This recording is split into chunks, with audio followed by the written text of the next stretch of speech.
西瓦古城随便一个角度都非常的漂亮，戴起来头超大的，超级大的。西瓦内城非常著名的一个景点叫做短塔，乌兹别克这边的卧铺车厢，超开心的，他们人全部跑出来了，跟我白天看的时候完全不一样。嗨，你们好，这里是路径濑湖，我是 Able， 现在是塔什干的晚上快9点啊，我在塔什干火车站的前方。今天晚上这一集的开头，哇，我们要搭夜铺火车到非常西边的一个城市，叫做西瓦啊。为什么说非常西边呢？因为它离塔什干大概有将近14个小时左右的车程，非常的久。所以今天影片的开头就要开箱2人的卧铺车厢。好像还蛮豪华的，好，给你们看一下乌兹别克这边的火车。现在时间差不多了，因为他们还要安检，我们就赶快进去吧。好的，我现在已经进入了塔什干火车站的月台。刚刚问了一下工作人员，我的车子应该是在7号车厢，去看看吧。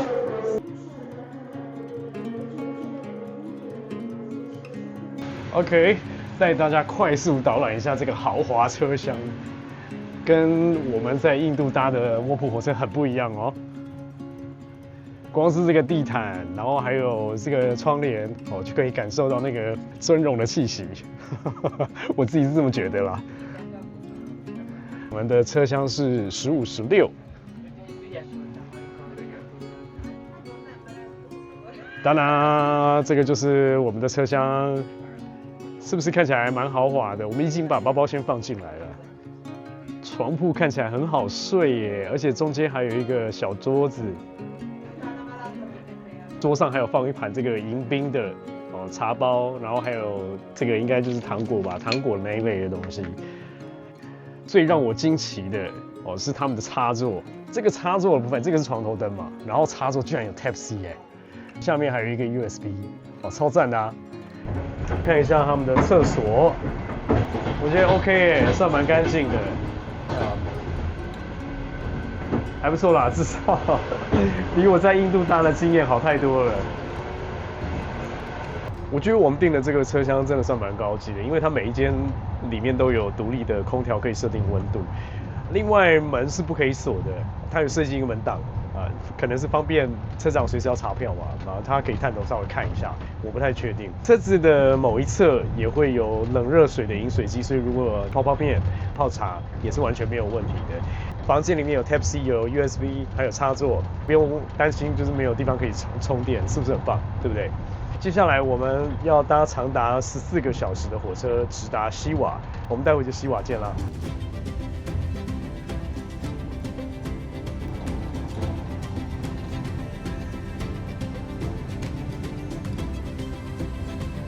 OK， 我现在已经抵达了西瓦古城，经过了14个小时的车程，超级长的。接下来我要先到饭店去 check in， 赶快整理一下，继续进行今天的行程。我们走吧。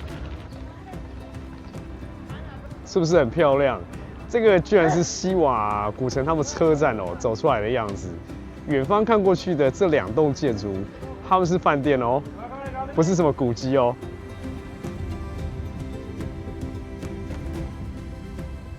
好的，我现在已经抵达我们在西瓦接下来要入住的饭店了。大家看一下，是不是很有味道？这附近的房子，城里面的房子全部都是泥墙跟土黄色的这种概念哦，非常的古色古香。好吧，赶快进去 check in 吧。这个是我们今天要入住的房间。这个门的木雕就非常的浮夸了，然后他们是用钥匙的，钥匙圈很可爱耶。满满的地毯啊，房间好大啊！房间因为有地毯的关系，所以踩起来非常的舒服，所以进室内全部都要脱鞋子。然后这个是厕所，干干净净的哦，简简单单的。设备我觉得看起来都还蛮 OK 的啊。这边还有吹风机。因为当地的货币准备不够，所以就拿了300块美金跟老板换这边的当地的钱。就你们知道是什么概念吗？300美金我就换了这一叠，超多，超级多。但是因为他们这边的货币最大的面额是20万，然后再来就是10万啊、5万、2万这些的金额，300块美金，我就总共换了360万的当地货币，瞬间变成百万富翁，超有钱的那种概念。OK， 那差不多准备一下，我要出去吃午餐，顺便带大家去逛一下西瓦这边。现在走出来西瓦城内要开始找午餐吃，因为现在是大概中午差不多1点多。抵达西瓦之后，第一个感觉就是热，超级热。虽然现在只有30度，但是因为西瓦它是在沙漠的范围里面嘛，在一个叫做克兹勒库姆的沙漠里面，这个沙漠超级大。它有一个外号叫做红沙漠，因为那个沙漠里面还有一些铁质，所以整个会有一点红锈的那种感觉。似乎是因为现在这个时间，因为都太热，大家都躲在房子里面休息，所以人比较少。不过我实在太饿了，我要去找个餐厅吃饭。这座西瓦古城本身已经有2500年的历史，在以前这边是叫做西瓦汗国，建国大概是差不多西元1500多年，在1920年左右的时候灭亡。那为什么会灭亡呢？他们大概存在有400多年的时间嘛。最后一任是1920年，那个时候他们被那个俄罗斯帝国整个就是攻入打败了，最后这个地方它就被并入了乌兹别克，所以这个是他们这边大概的一个历史。这里每一个角落都是景色，非常的漂亮，好可爱啊！这边有一只猫。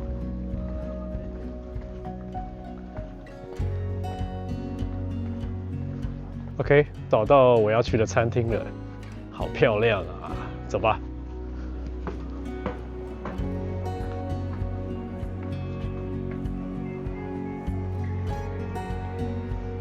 这边是我随机在 Google Map 上面找了一家餐厅，在西瓦这边的每一间餐厅跟咖啡厅都有非常棒的景观，而且他们的艺术天分我觉得也非常好，都布置得好漂亮。接下来我们就来看看待会上的菜。是不是也很有特色？我点了一个蛮厉害的东西哦，就是桌上这一盘，这个是石螺面。这个石螺面它是用石螺打成汁之后，跟面团搅在一起，所以你看那个面条就是绿色，这是他们当地的一个特色食物。这个是酸奶那一类的。然后这一盘炸饼里面是包马铃薯馅，看起来也是非常的厉害。OK， 我要来吃饭了。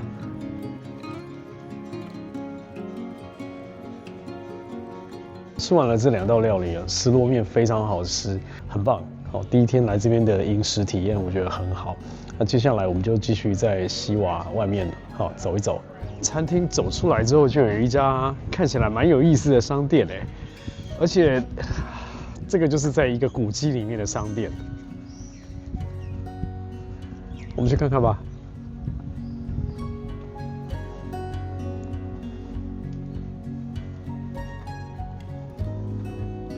我刚刚问了一下老板娘，老板娘说这个是她可以让我们录影。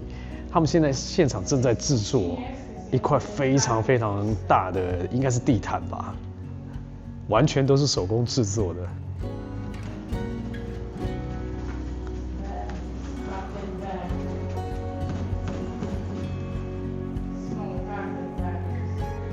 老板娘说这一间工坊里面所有的东西都是他们自己手工制作的。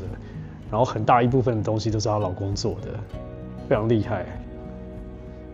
现在是31度太阳这样晒久了，其实还真的是有一点点热在来乌兹别克之前，有朋友问过我说，乌兹别克跟乌兹冲锋枪有没有关系？一点关系都没有啦，它只是刚好翻译过来就是一样的字。但乌兹别克它这个名字在他们的语义里面是说做自己的主人，阿斯坦就是代表国家的意思，所以乌兹别克我觉得他们的名字是真的取得很好就算我们现在吃完饭走出来之后，人也是感觉稀稀落落的，我在猜应该都躲到咖啡厅去躲太阳了。我们待的地方是西瓦的内城，西瓦内城里面你看不到任何的电线杆、柏油路、电线，还有钢筋水泥这些东西，所以西瓦它这边有一个外号叫做冻结在时间里的城市，也有一个另外的称呼叫做露天博物馆，非常非常的古老，非常古老的一座城市。在西瓦这边也可以看到非常多当地的一些手工艺的纪念品。其中最有名的大概就是那种镂空木雕，然后还有羊毛跟一些丝质的一些刺绣，在这边非常的有名。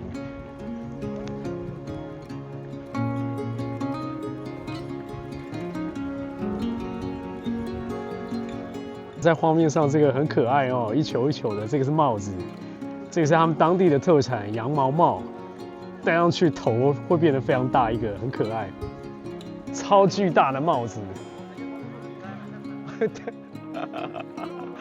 是不是戴起来头超大的，超级大的？我现在站的这个位置背后是西瓦内城非常著名的一个景点，叫做短塔。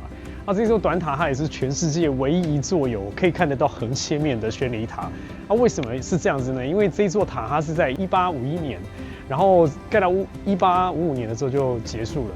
那不是因为经费不足还是干嘛了，是因为盖到一半的时候，那个当时的国王那个汉王被杀了。然后他那个建筑师就逃跑，要不然原本他这个其实是想要盖成一座大概80公尺高，可以直接看到另外一个那个敌对的国家的那个塔，但是后来就没盖完了，那蛮有趣的一个历史。我现在站的这个位置背后就是西瓦内城的西门，这个座城里面就有东西南北4个门嘛。这个门当时的用途是用来收关税的，就是所有的商品进来这边都要过海关嘛，然后抽税干嘛的就是这样子的作用。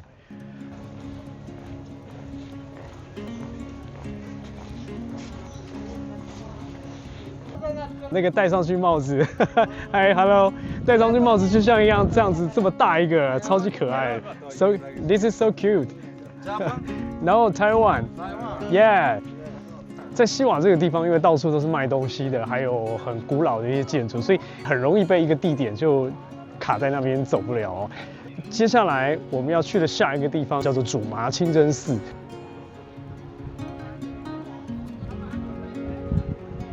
这边的手工艺品非常发达，所以都做得非常漂亮，然后做工也很精细，但是一定要跟他们杀价，因为像同样的东西，我们刚刚在每一摊问，从10块钱到15块钱美金，它就会有这样子的价差，所以一定要跟他们杀一下价。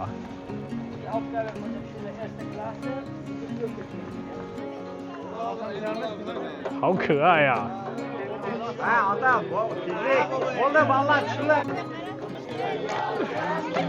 超开心的，他们。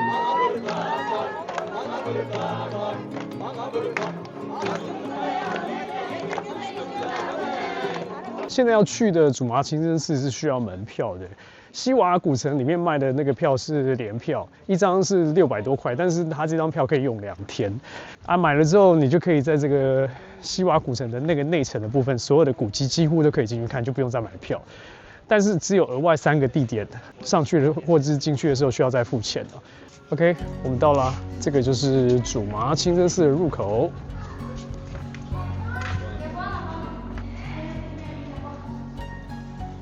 这一间主麻清真寺跟一般的清真寺非常的不一样。大部分我们印象中的清真寺是都有一些蓝色穹顶嘛，然后很壮观的一些石雕建筑那一类，但这边完全没有。这边有的是213根木柱，每一个木柱都长得不一样。在这边历代的汉王，如果想要表达一些虔诚的话，他们就会捐助一根上面可能有自己的花纹，或者说自己专属的名字的木柱，然后捐献在这里。如果细看的时候，每一根真的是完全的不一样。特别是如果说你有看到他们底下有一些有包羊毛，或者说包一些驼皮，这个是他们的一些保护它就是不受白蚁侵蚀的一些智慧哦。然后这边每一根柱子的雕刻深浅跟他们的年份有关系，像有一些雕刻比较深的，大概就是差不多10到11世纪左右；雕刻比较浅的，大概就是18世纪左右。但我分不太出来啦，我没有办法很明显的分出来它们的差别。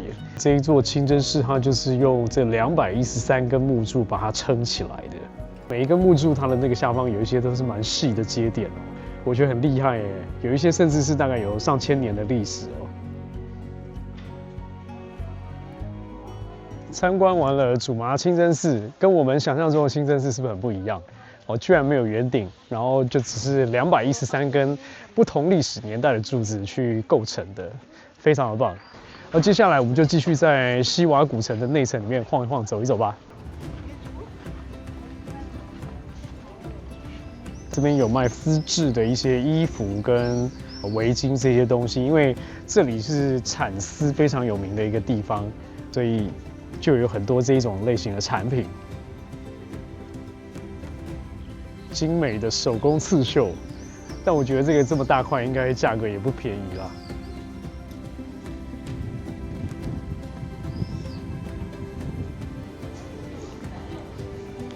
我们现在经过的这个区域好像是叫做东门长廊，哦，这边也是充斥着非常多的卖纪念品跟当地特产的店家，啊，几乎到处都是啦。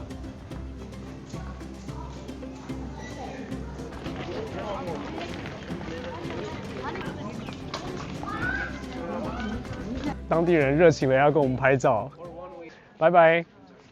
我在路上决定。好，看到这个东西，因为我觉得很好看，所以我就买了。这个是羊毛制的，算围巾，有很漂亮的这个流苏哦，我觉得很不错。而且它这个上面还有写，哦，这个是纯羊毛，你们看一下，纯羊毛，然后手工制的，我觉得还蛮漂亮的，我也给你们看看，还不错吧？来这边买的纪念品，时间差不多到晚餐了，我们去找一间餐厅吃个饭。我们先走到这个位置是一个广场哦，这边有很多的餐厅可以选择。现在大概差不多是晚上6点多，太阳还没有完全下山，大家这边都非常的放松啊。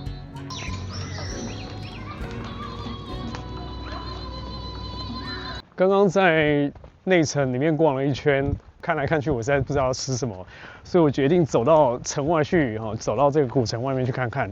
看有什么比较道地、比较 local 的东西可以吃。刚刚有提到说，他们这边的丝制品非常的有名嘛，养蚕宝宝去吐丝做成的丝制品，所以路上非常多这种桑树，到处都是，然后地上就掉很多桑葚。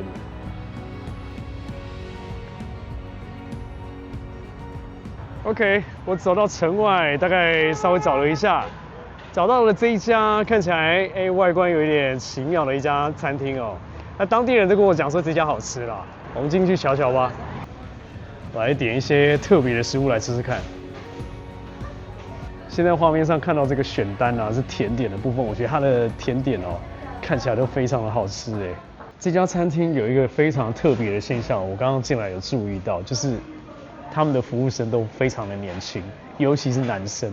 刚刚忍不住，我就抓了其中一个来问他说：“你到底几岁？”没想到他跟我说他居然只有14岁，天哪，超年轻的！没想到这么小就要出来工作，好辛苦。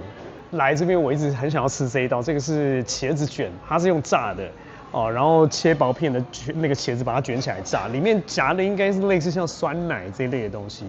刚刚他有跟我提到说，这个红色一点一点，这个是辣的，所以如果你想要吃辣的话，就是沾一点这边。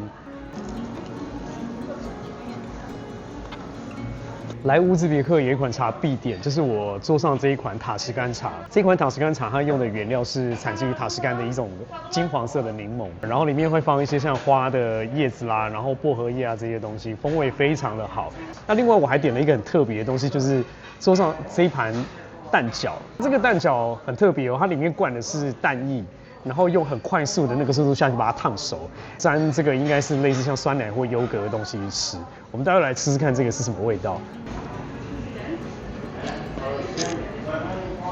另外我还点了一个这个这个是鸡肉的串烤这个应该看起来应该像是鸡翅，我觉得烤得很棒。在乌兹别克这边串烧也是他们非常有名的一个小吃，我来试试看。他们这个旁边都还会放这个洋葱解腻哦。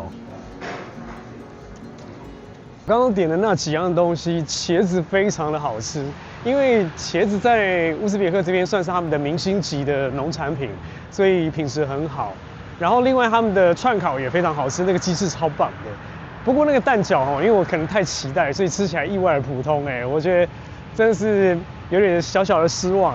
不过没关系啊，这个就是毕竟我已经体验到他们当地的一些传统食物了。那另外刚刚有提到说他们的服务生非常年轻。只有14岁，所以我好奇，我就查了一下，原来是因为乌兹别克是全中亚人口结构最年轻的一个国家，有多年轻你知道吗？全国1/3的人口都是在18岁以下，所以他们在这几年有做了一些法律的修改，允许15岁或者说有父母同意的话，你甚至14岁就可以出来打工有一些季节性，比如说寒暑假嘛，对不对？非常特别的一个文化。现在我们要慢慢走回城内去看一下城内的夜景，因为现在已经晚上了。从城外走回去城内这段路也都还蛮热闹的哦。我们已经回到城堡这边了，这个应该是东门吧，我记得。怎么样？点灯是不是很漂亮？我们进去吧。现在是晚上9点15分，在内城的部分居然还是这么热闹，人全部跑出来了，跟我白天看的时候完全不一样。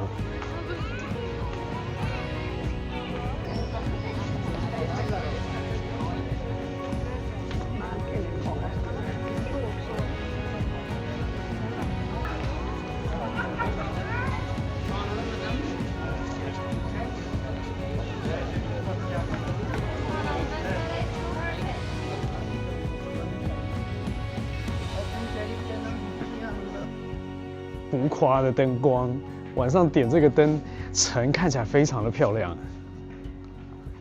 如何？晚上的西瓦也非常热闹，对不对？没想到这么多人哦，白天的时候都没人，晚上全部大家都跑出来，因为现在这边这个时候还蛮凉爽的。啊，今天我们这一期的影片到这边差不多要结束了，希望你们还喜欢今天带给你们的这些内容啊。如果还喜欢的话，请记得帮我按赞、订阅、开启小铃铛，也欢迎加入我们的会员频道，或者是给我们超级感谢。我们就下一集见啦，拜拜。